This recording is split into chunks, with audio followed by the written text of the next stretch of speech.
estudantes do 9º ano, bem-vindos a esta aula! Eu sou a professora Joyce Martins, do componente curricular de Língua Portuguesa, e esta é nossa aula de número 74, na qual teremos como objeto de conhecimento a variação linguística. E como detalhamento deste objeto, conversaremos sobre preconceitos linguísticos, linguagem coloquial e regionalismos e também linguagem técnica, ok? Então, vamos iniciar mais uma aula?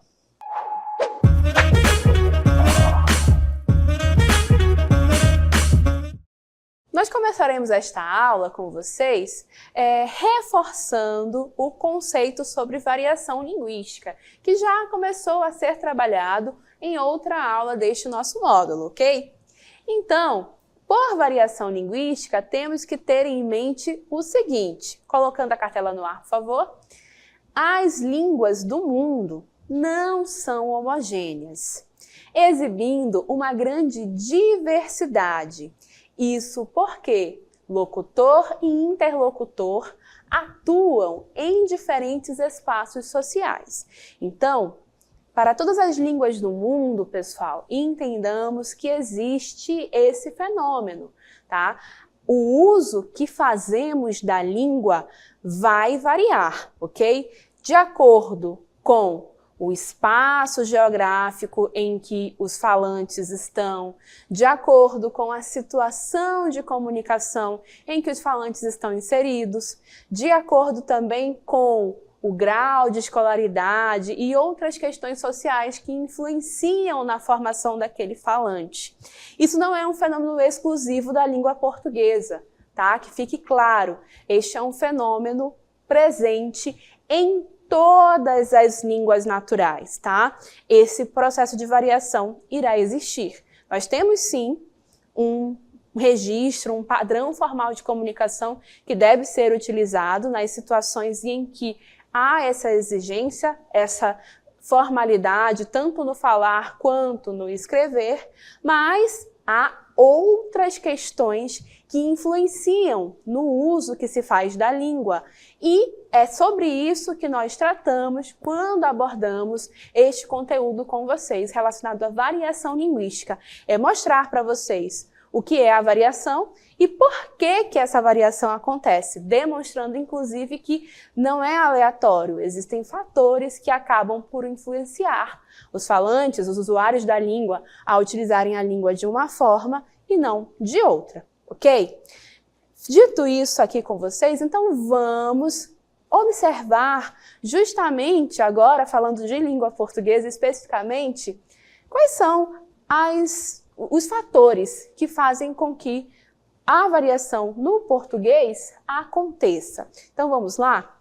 Cartela no ar novamente.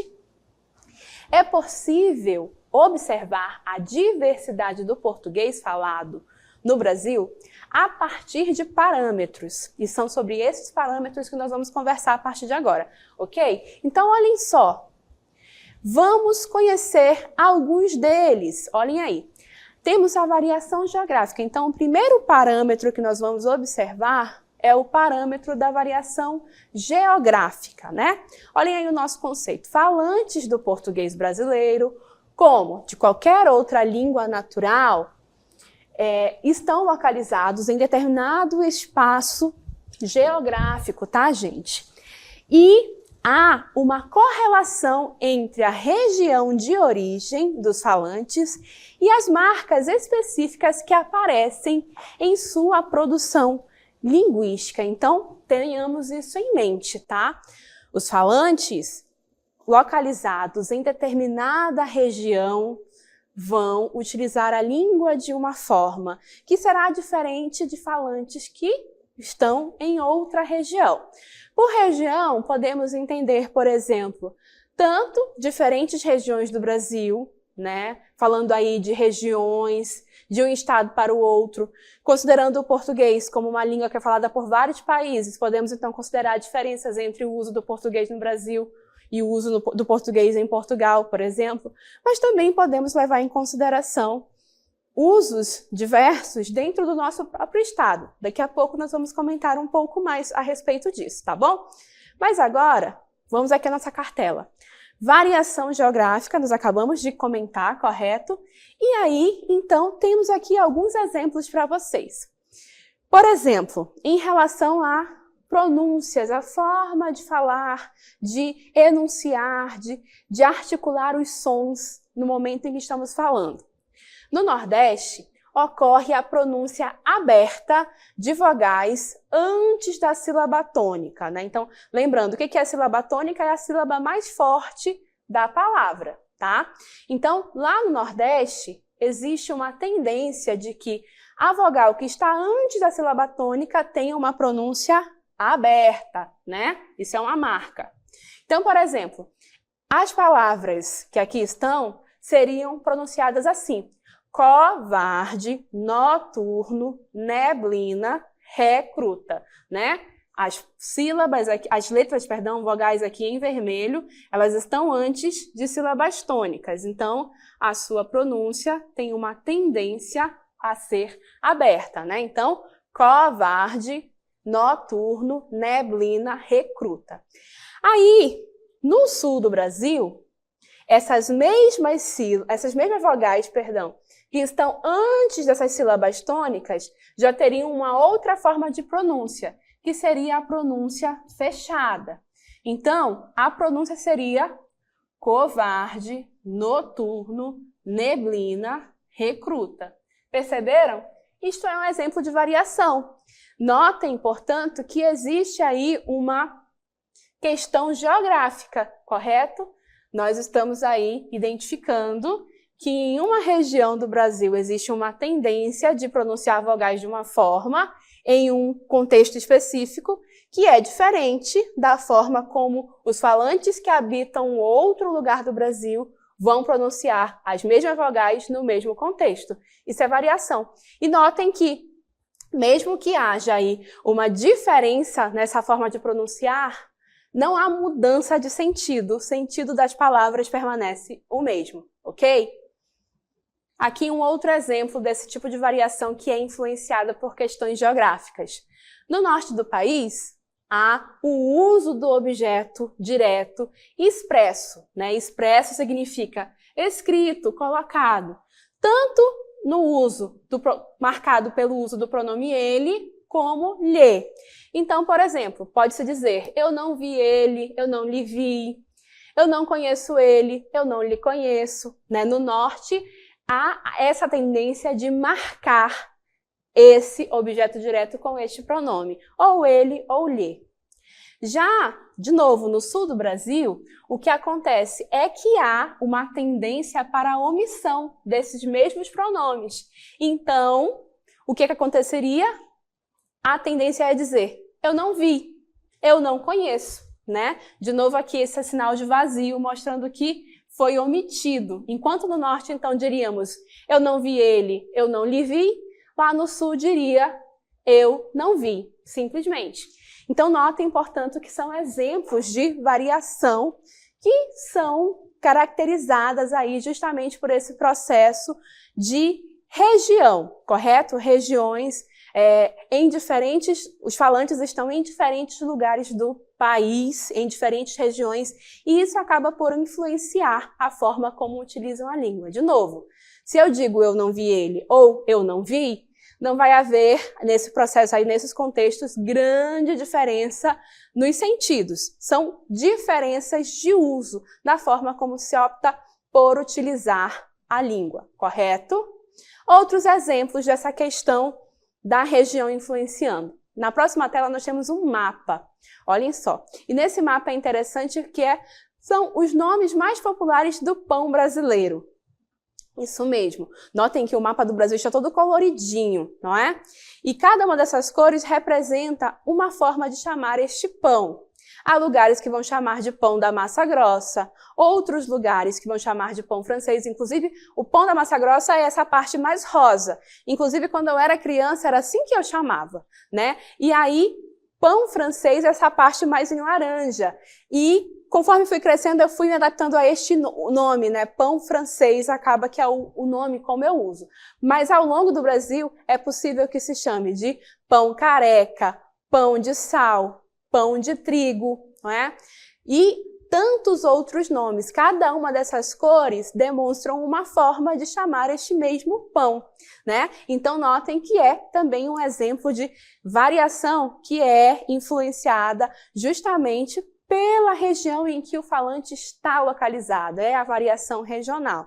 E nota também que aí não tem a ver com limites do estado, né? Há usos que vão passando de um estado para o outro. Tem estados que têm aí mais de um uso, a depender, né, do local onde se está. Notem o Amazonas, né, que está aí duas cores, dois nomes diferentes para o mesmo pão. Inclusive, justamente, é o pão da massa grossa e o pão francês, dividindo aí a possibilidade de uso.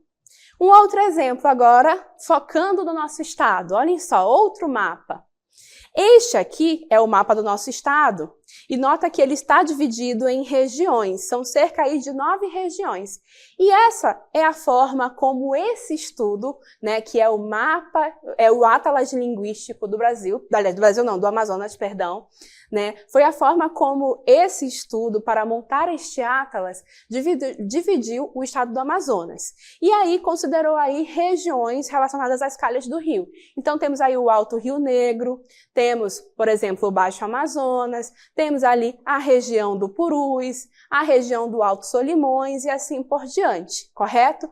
9 micro-regiões. E, no caso desse estudo, para cada uma dessas regiões, escolheu-se um ou dois lugares para coletar falas, amostras de como os falantes desse nosso estado utilizam a língua portuguesa. E, obviamente, ao final deste estudo, esse Atlas nos mostrou que sim, que há variação também dentro do nosso estado. Não é? A gente pensa muito, uma região para outra, um estado para o outro, mas notem, hein? Um estado com as dimensões do nosso, né? Dimensões que são equiparadas a alguns países da Europa. Há variação dentro do nosso estado. E aí, essa questão das calhas dos rios, dos municípios que são mais próximos uns dos outros, vão nos mostrar esse processo de variação também. Então, notem aí, por exemplo.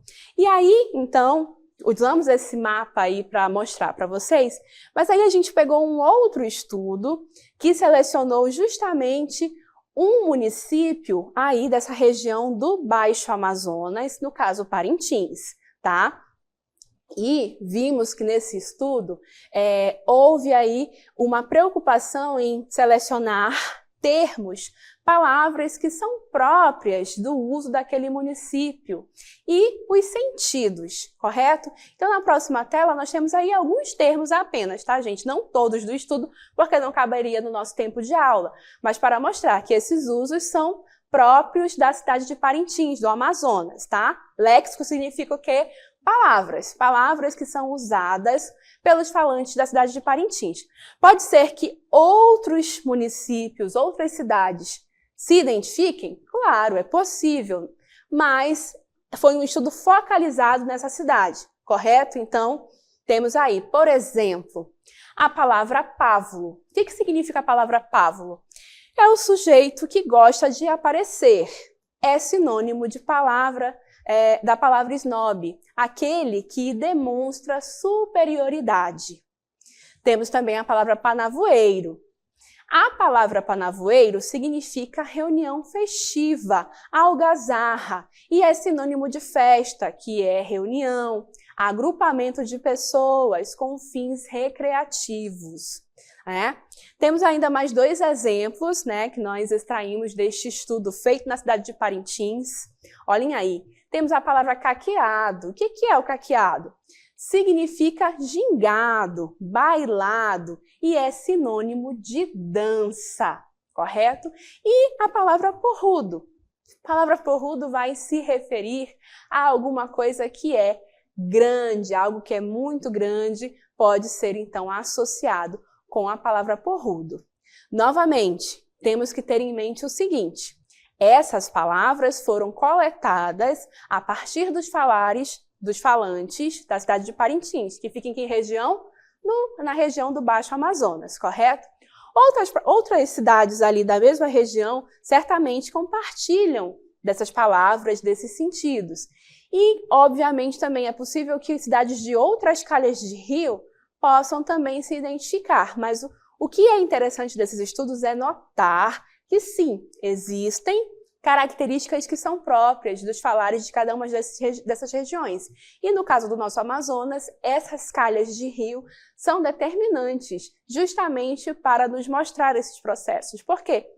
Tivemos histórias de colonização diferentes em cada região do nosso estado.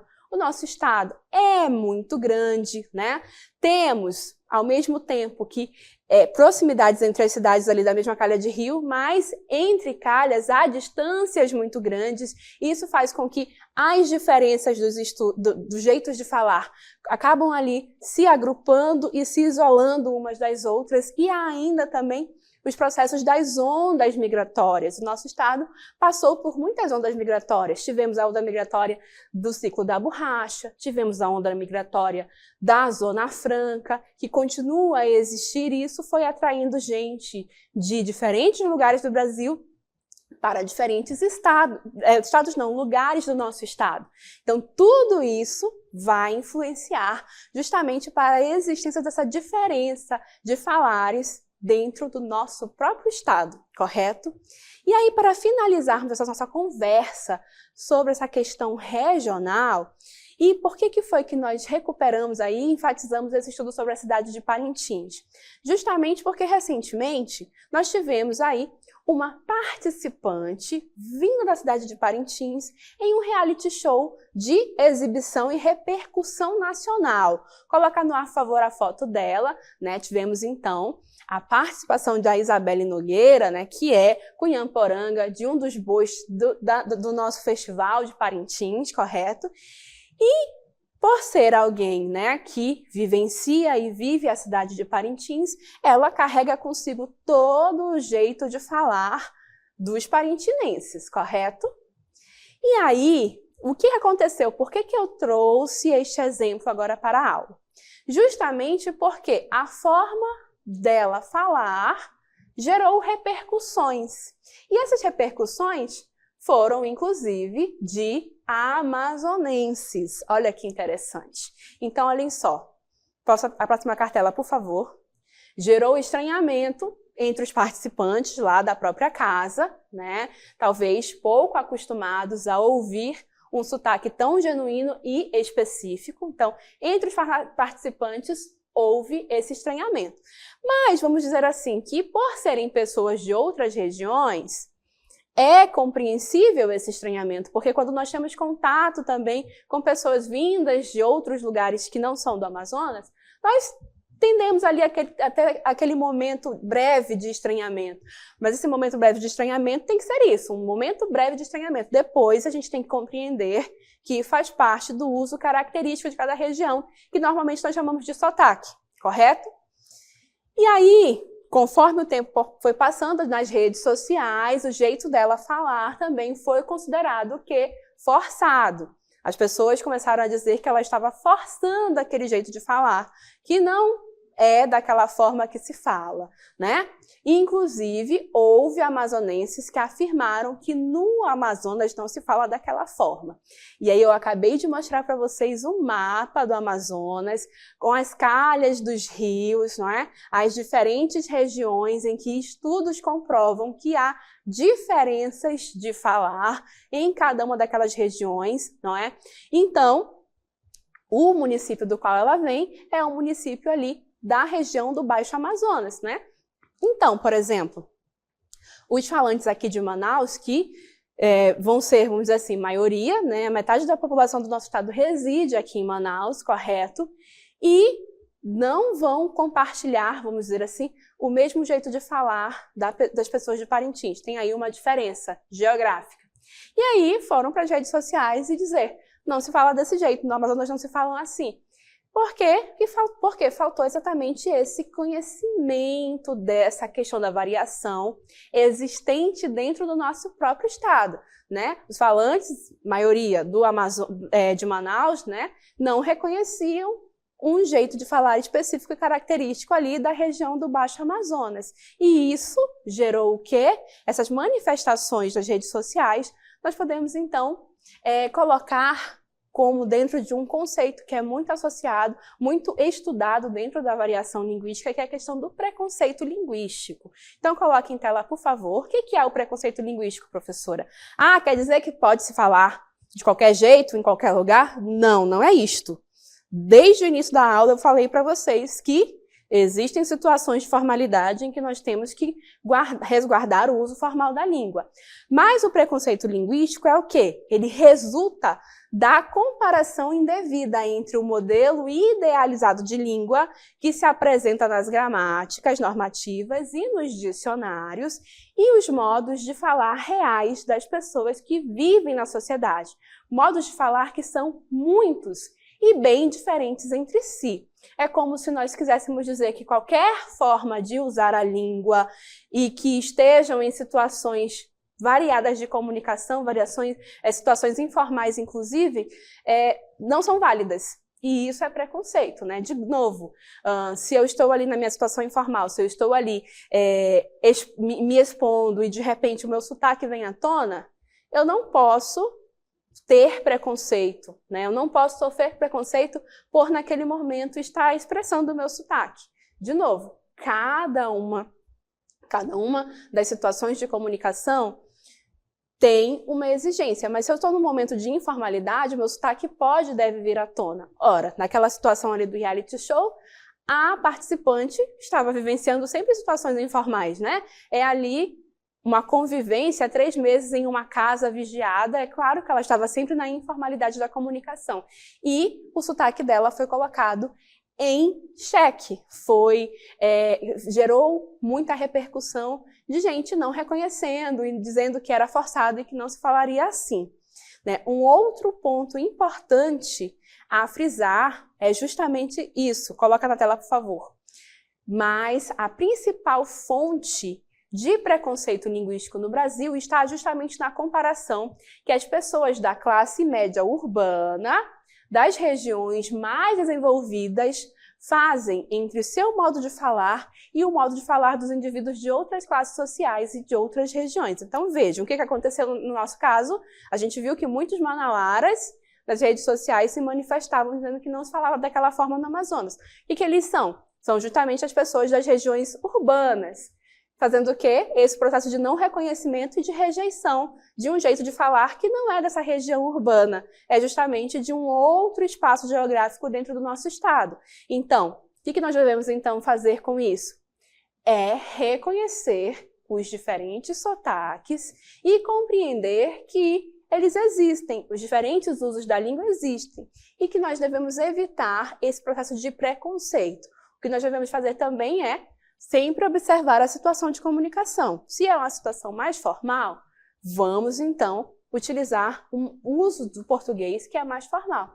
E se a situação é informal, aí sim a gente vai poder utilizar o mais informal e aquelas palavras que são muito próprias do nosso sotaque, como aquelas, por exemplo, que eu mostrei daquele estudo, né? Pávulo, panavoeiro, enfim, entre tantos outros, podem vir à tona. E principalmente, se a gente está com uma pessoa que teve menos chances de escolaridade, temos que evitar também de fazer preconceito com essa pessoa. Ela não teve tanto estudo quanto, por exemplo, a gente. Mas aí é que vem a questão também. Começa a ensinar sem fazer preconceito, né? Sem afastar, sem dizer que aquilo é errado. Ensina e mostra o formal para a pessoa também ir se apropriando e ir aprendendo, ok?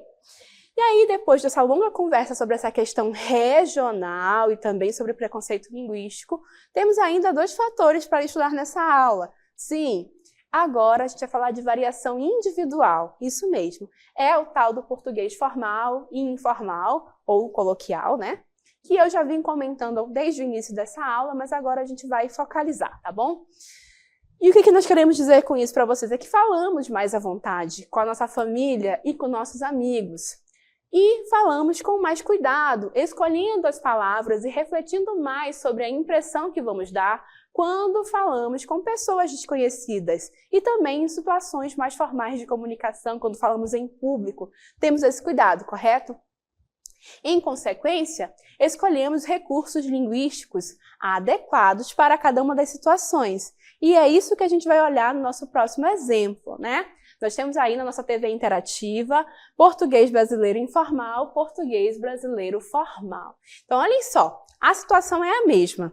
Temos aí o Pedro, e o Pedro vai ter uma prova muito difícil para fazer.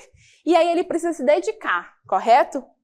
E ao se dedicar, ele então vai precisar abrir mão de alguns compromissos, tanto com a namorada quanto com o seu chefe do trabalho. Então ele precisa se justificar. Nas duas situações ele escreveu bilhetes, né? Ou melhor, um bilhete para a namorada e para o seu chefe, ele fez uma comunicação formal.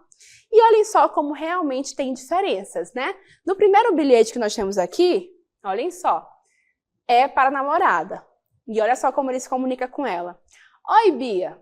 Seguinte, a gente combinou de ir no cinema amanhã, sessão da tarde.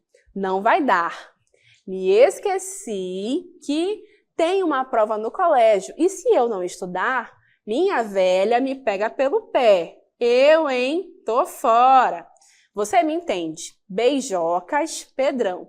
Nota aí que ele usou o agente que, numa situação mais informal, substitui o nós, né? Mas ele fez a concordância certinha, né? Porque com a gente o verbo vai no singular. Se fosse nós, deveria ser nós combinamos, correto? Aí ele fez também o uso da regência do verbo ir, né? Do verbo ir aqui, o formal seria ir ao cinema. Ele fez um informal que é mais utilizado no falar do português, né? Que é ir no cinema. E aí aqui ele também fez outra que é muito comum no falar do português brasileiro, que é iniciar a fala pelo pronome oblíquo, né? Já estudamos aqui isso na colocação pronominal. Em vez de dizer esqueci-me, ele escreveu me esqueci. E aí mais adiante, quando ele fala minha velha me pega pelo pé, eu, hein, tô fora. Ora, quem é a minha velha? É a mãe, né? Gíria. Me pegar pelo pé é um jeito formal e coloquial dizer que a mãe dele ficará irritada, vai cobrá-lo e assim por diante. E aí, esse eu, hein, tô fora. Isso é uma forma também informal, né? Esse eu, hein, seria um registro de fala. O tô seria uma contração de estou, né? Estou fora, ou seja, não quero isso para mim. E por fim, beijocas, Pedrão, né? Um jeito informal de se despedir. Beijocas, Pedrão, o aumentativo do seu nome. Então, percebam que isso foi o informal, foi para a namorada dele. Olha como fica diferente quando ele escreve a mesma carta para o seu chefe. Mesma carta não, né? Escreve aí, informando a mesma situação. Senhor gerente, terei de faltar amanhã ao trabalho. Nota que ele já chama o seu chefe de senhor, formalidade. Ele usa o terei. Normalmente, na nossa fala informal, se diz vou ter, né? Terei de faltar amanhã ao trabalho em razão de uma prova bem difícil no colégio. Precisarei, mesma coisa, né? Ele não disse vou precisar, ele disse precisarei estudar, pois se eu for mal nessa prova, minha mãe vai ficar muito nervosa. Olha como ficou diferente aqui a construção. Em vez de dizer minha velha me pega pelo pé, ele disse minha mãe vai ficar muito nervosa, né? Espero que o senhor compreenda a minha situação e que me desculpe. Atenciosamente, Pedro, sem aumentativos, né? Então perceberam que esse nosso usuário da língua, ele adequou na situação. Para a sua namorada, né? Que é alguém de proximidade, ele fez o quê? Utilizou essa língua mais informal. Para seu chefe, que é alguém que demanda aí essa formalidade, ele foi formal, correto? Então percebam aí que é isso que nós devemos fazer. Nós devemos nos adequar à situação formal ou informal de comunicação, mas para isso nós temos que conhecer muito bem a nossa língua, conhecer por dentro, dominar o nosso informal e aprender na escola o formal, ok? E aí, para fechar essa aula, nós temos a variação temática, o português técnico. O que isso quer dizer, professora? Outra característica que leva à variação linguística é o modo como tratamos o assunto que está sendo desenvolvido. Podemos falar de assuntos do dia a dia e temos o português corrente, ou podemos falar de assuntos especializados, e aí teremos o português técnico. Ora, gente, A depender da formação da pessoa, a formação profissional, ele vai acabar desenvolvendo um português que é mais técnico. Por exemplo, os médicos, os professores, engenheiros, todos eles, na sua área de atuação, têm ali um português que é mais técnico, com termos específicos. E isso influencia no momento de comunicação. Acompanhem aí o nosso vídeo para que vocês possam visualizar isso melhor. Seu João, o senhor está com cardiomegalia. O que é isso, doutora? Coração grande. Coração grande? Notem que a médica usou o termo cardiomegalia, um termo técnico. O paciente não é médico, não conhece, então ele perguntou o que é isso? E aí a médica teve que explicar o que aquele termo técnico aconteceria. Então isso é o que nós chamamos de português técnico, né? Quando termos técnicos de algumas profissões são utilizados e aí isso vai gerar, sim, uma ocorrência de variação. O português corrente vai ser o português do dia a dia, aquilo que todos compartilham, correto? Então assim, nós vamos encerrando esta aula sobre variação linguística.